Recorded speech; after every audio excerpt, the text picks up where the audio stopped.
Hello everyone, welcome back to Biobloom with Shelja. आज हम करेंगे chapter cell the unit of life का part 2, जिसमें हमने पढ़ना था यूकैरियोटिक सेल्स के बारे में।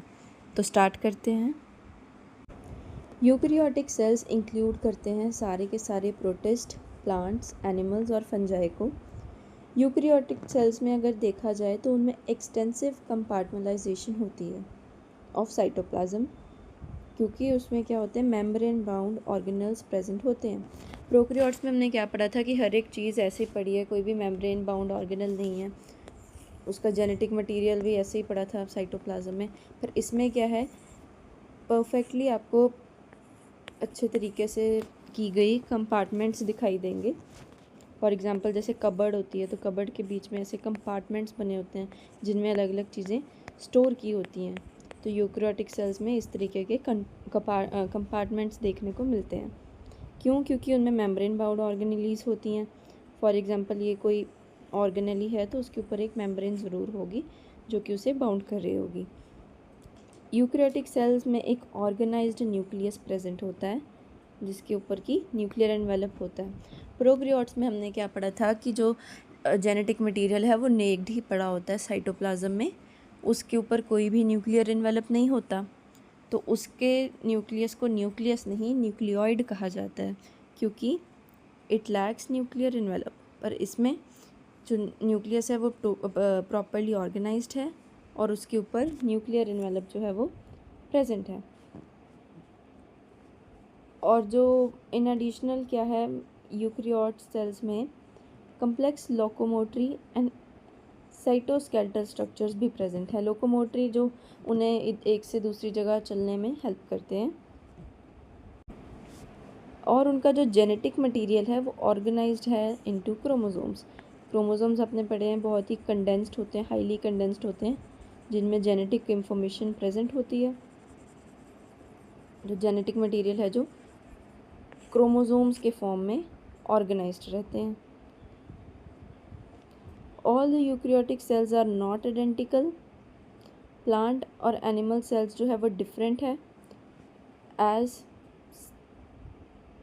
जो प्लांट सेल्स है उसमें सेल वॉल प्रेजेंट होता है, प्लास्टिड प्रेजेंट होता है, और एक लार्ज सेंट्रल वैक्यूल होता है जो कि 90% ऑफ द सेल को घेर लेता है, जो कि ये सब क्या है, एनिमल सेल में एब्सेंट होते हैं।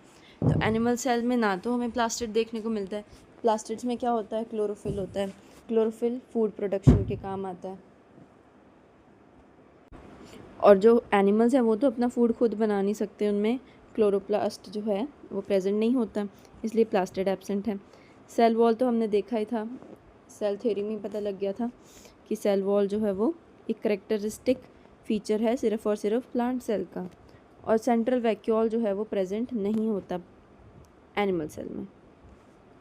On other hand animal cell में ऐसा क्या है जो प्लांट सेल में एब्सेंट है, तो एनिमल सेल में सेंट्रियोल्स प्रेजेंट होते हैं। जो सेंट्रियोल्स है ये ड्यूरिंग द सेल डिवीजन भी है, हमें दिखते हैं, हेल्प करते हैं उसमें। जैसे ये सेल डिवाइड हो रहा हो तो यहाँ पे कॉर्नर्स पे सेंट्रियोल्स होते हैं, इनमें से ही स्पिंडल फाइबर्स जो हैं वो बाहर निकलती हैं, जो कि क्रोमोसोम्स को इक्वेटोरियल प्लेट पे सेटल करती हैं या फिर उन्हें टीयर ऑफ करती हैं, सिस्टर क्रोमेटिड्स को अलग अलग करती हैं। तो ये एक स्ट्रक्चर है, ये प्लांट सेल का स्ट्रक्चर है। तो सबसे पहले इसमें देखते हैं, ये है न्यूक्लियस, न्यूक्लियोलस कहते हैं इसमें, क्योंकि इसमें एक प्रॉपर न्यूक्लियर मेम्ब्रेन प्रेजेंट नहीं है। गोल्गी एपरेटस नहीं, ये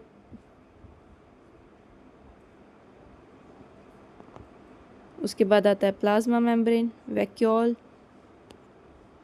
मिडल लैमेला, सेल वॉल है, यहाँ पे माइटोकॉन्ड्रिया प्रेजेंट है, राइबोसोम्स प्रेजेंट हैं, chloroplast, peroxisomes, cytoplasm, microtubules, plasmodesmata, smooth endoplasmic reticulum. वहीं अगर एनिमल सेल देखा जाए तो एनिमल सेल में लोकोमोटरी स्ट्रक्चर यहाँ दिखाया गया है, माइक्रोविलाई। बाकी सारा कुछ सेम है। ये रहे centrioles, peroxisome, plasma membrane, ribosomes, lysosomes, mitochondria, RER, cytoplasm, nucleus, nucleolus, nuclear envelope, smooth ER। इसमें आपने देखा होगा कि सेल वॉल जो है वो एब्सेंट है।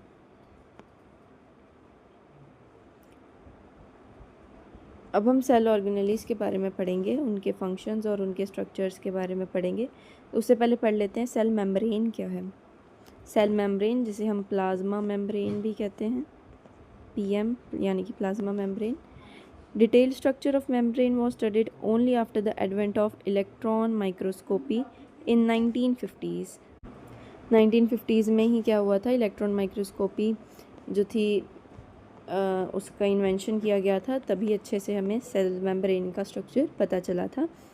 केमिकल स्टडीज़ जो की जाती हैं, specially human red blood cell के सेल मेम्ब्रेन को देखा जाता है। जो हमने पढ़ा कि सेल मेम्ब्रेन मेनली 3 चीज़ों से कंपोज्ड होती है। सेल मेम्ब्रेन जो है वो कंपोज्ड होती है 2 चीज़ों से, lipid and proteins. Major part होते हैं उसके लिपिड्स, जो कि लिपिड्स होते हैं। उनमें they are arranged in bilayer, 2 layers होती हैं इनकी, इस तरीके से ऐसे ऐसे लगे होते हैं। 2 लेयर होती है, एक ये वाली लेयर होगी प्रॉपर, एक ये वाली लेयर होगी। The lipids are arranged within the membrane with the polar head towards outside and hydrophobic tail towards inner part. अभी किस तरीके से अरेंज्ड होते हैं आप देखोगे कि एक इसका ये हेड होता है,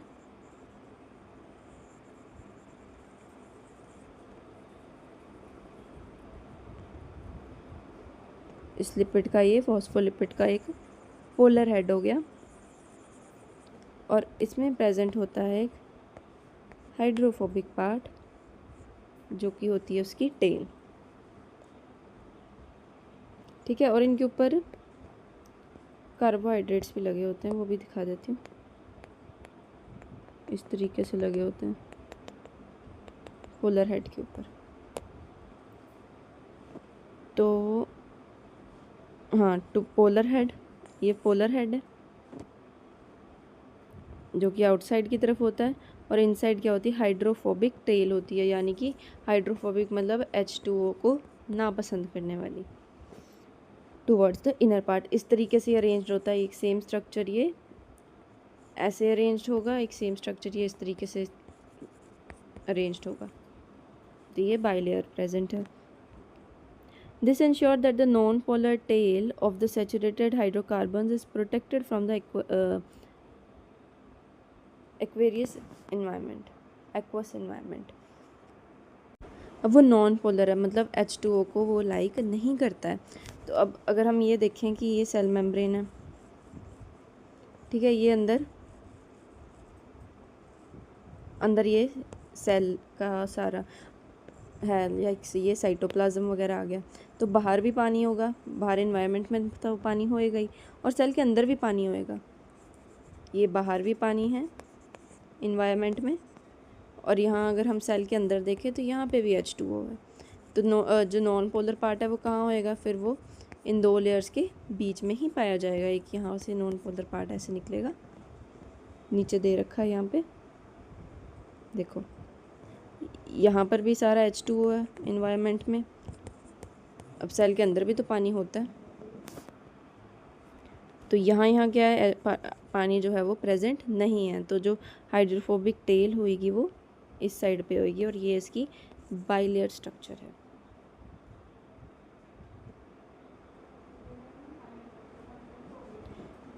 in addition phospholipids membrane also contain cholesterol. ये इसके ऊपर कोलेस्ट्रॉल भी प्रेजेंट होता है, जो कि यहाँ पर प्रेजेंट है।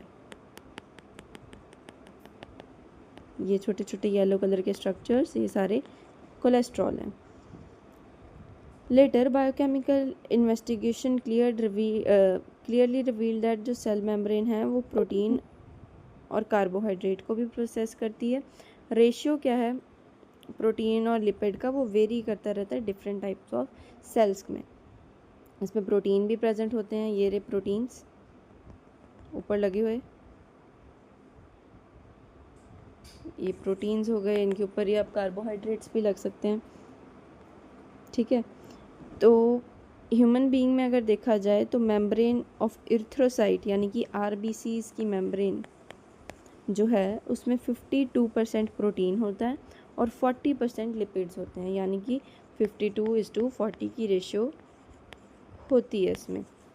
प्रोटीन इस टू लिपिड की रेशो देखें तो 52:40 की रेशो बनती है।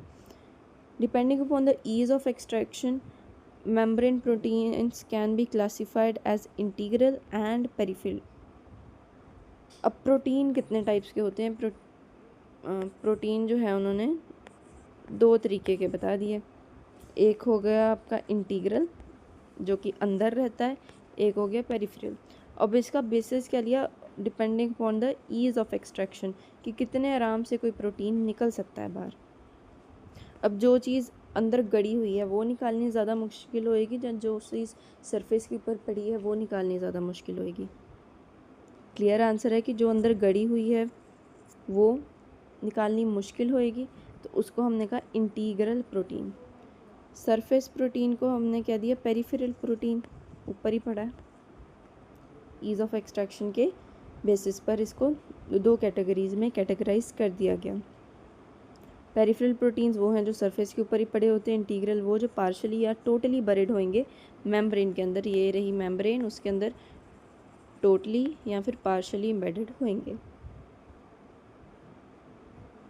एक improved model of cell membrane जो था वो प्रपोज किया गया बाय सिंगर एंड निकोलसन। ये इसका नाम है fluid mosaic model, widely accepted है all over the world. According to this a quasic fluid nature of lipid enables the lateral movement of protein within the overall bilayer. This ability to move within the membrane is measured as fluidity. अब है क्या कि जो bilayer structure है वो lateral movement कराने देता है प्रोटीन की।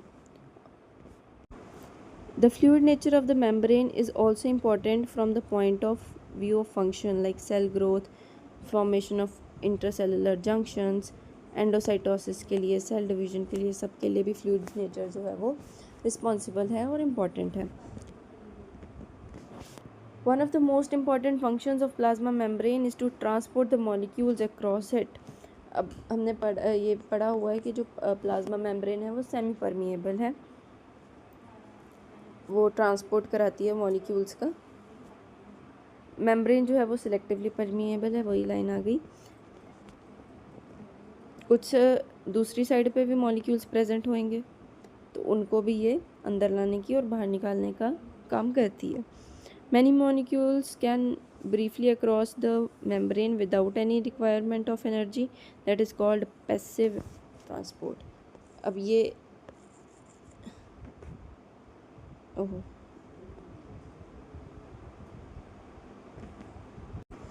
अब यहाँ पे कुछ मॉलिक्यूल्स हैं वो अंदर आना चाहते हैं तो वो डायरेक्ट अंदर आ गए, उसमें कोई भी एटीपी यूज़ नहीं हुई, कोई भी एनर्जी रिक्वायर नहीं हुई, आराम से मॉलिक्यूल्स बाहर से अंदर आ गए, तो इसे कह दिया गया पैसिव ट्रांसपोर्ट। सिंपल डिफ्यूजन हुआ from higher concentration to lower concentration. बाहर जो थे उसमें मॉलिक्यूल्स की कंसनट्रेशन ज़्यादा थी, सेल में कम कंसनट्रेशन थी, उसको चाहिए थे वो मॉलिक्यूल्स, तो बाहर से अंदर वो molecules bye simple diffusion diffuse करा दिए गए। मूवमेंट ऑफ वाटर किया जाए अगर बाय डिफ्यूजन तो उसे हम ऑस्मोसिस कहते हैं। बाकी चीज़ों का डिफ्यूजन होएगा, पर अगर वाटर डिफ्यूज़ कर रहा है तो उसका डिफ्यूजन स्पेशल नाम दिया गया है ऑस्मोसिस। पोलर मॉलिक्यूल्स अगर हैं, अब हमने पढ़ा था कि जो पोलर मॉलिक्यूल्स हैं, ये रही बाइलेयर लिपिड बाइलेयर, तो यहाँ पर हमने देखा था कि ये नॉन पोलर है, बाहर सारा कुछ पोलर है। अब जो पोलर चीज़ है वो तो अंदर आके मर जाएगी नॉन पोलर में। नॉन पोलर इन्वायरमेंट पोलर को सपोर्ट ही नहीं करता, तो इसमें हमें किस चीज़ की मदद चाहिए? इसमें मदद चाहिए होती है प्रोटीन्स की।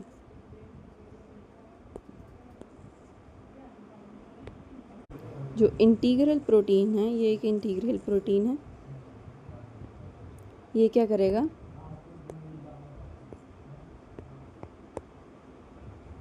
यहाँ पे जो पोलर मॉलिक्यूल्स होंगे इन्हें पास थ्रू करा देगा मेम्ब्रेन के, और सेल के अंदर, जहाँ के अंदर भी पोलर इन्वायरमेंट है, वहाँ पर ले जा कर के छोड़ देगा। यानी कि वो एक टनल की तरह एक्ट कर रहा है। वही चीज़ यहाँ लिखी हुई है कि पोलर मॉलिक्यूल्स है वो पास नहीं कर सकते नॉन पोलर लिपिड की बाइलेयर को, तो उन्हें एक कैरियर प्रोटीन चाहिए जो कि इंटीग्रल प्रोटीन है, जो कि फैसिलिटेट करता है उनके ट्रांसपोर्ट को अक्रॉस द मेम्ब्रेन। अब कुछ फ्यू आयंस ऐसे हैं या मॉलिक्यूल्स ऐसे हैं जो कि ट्रांसपोर्ट होते हैं membrane against the concentration gradient, यानी कि from lower concentration to higher concentration. अब किसी लो कंसंट्रेशन से हाई कंसंट्रेशन पे हमें चीज़ पहुंचानी है तो उसके लिए हमें एनर्जी देनी पड़ेगी। फॉर एग्ज़ाम्पल,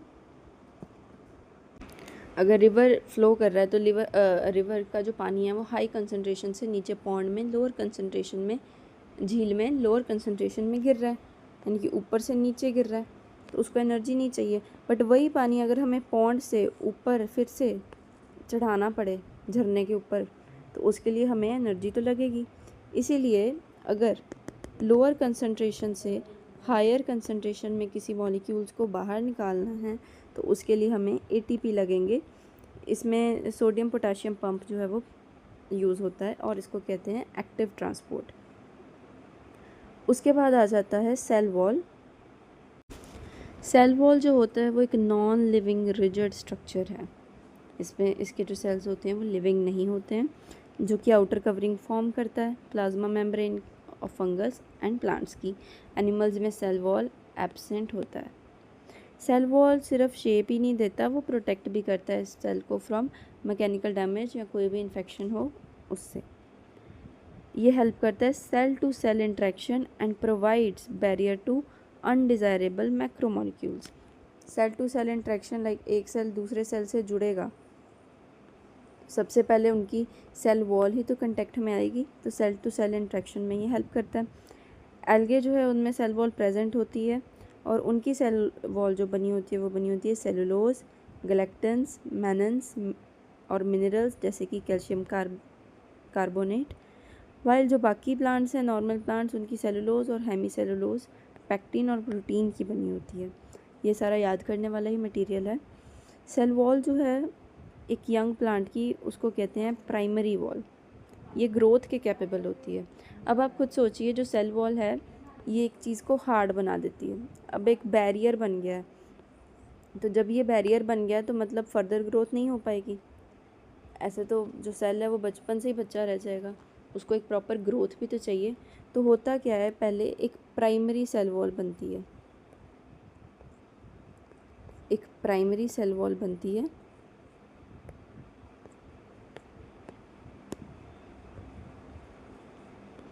फॉर एग्ज़ाम्पल ये एक प्राइमरी सेल वॉल बन गई।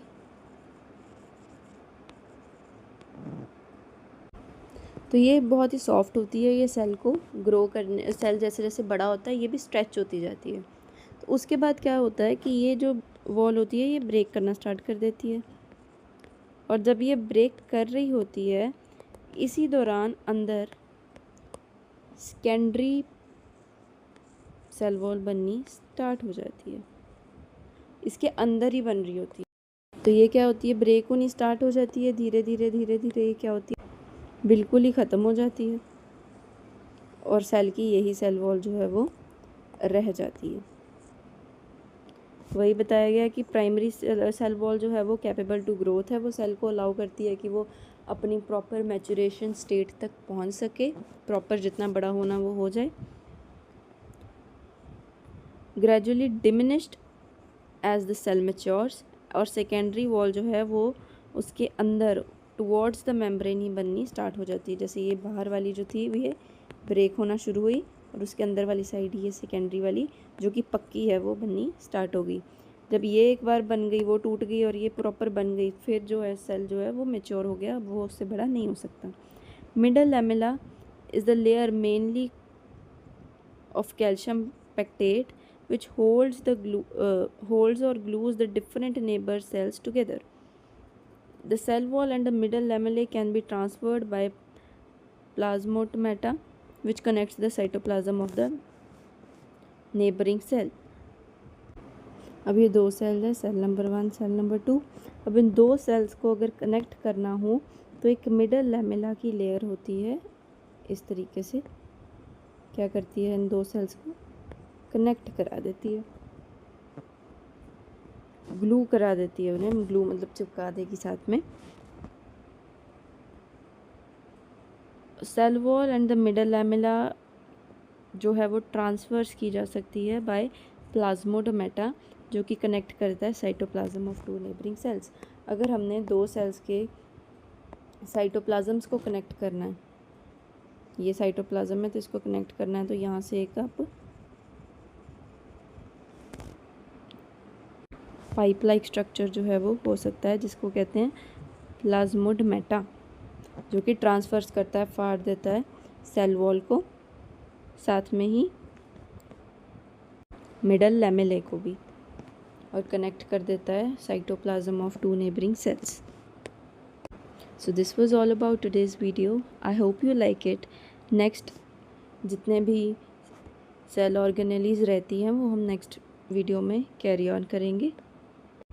Till then stay tuned to Biobloom with Shelja, like and subscribe.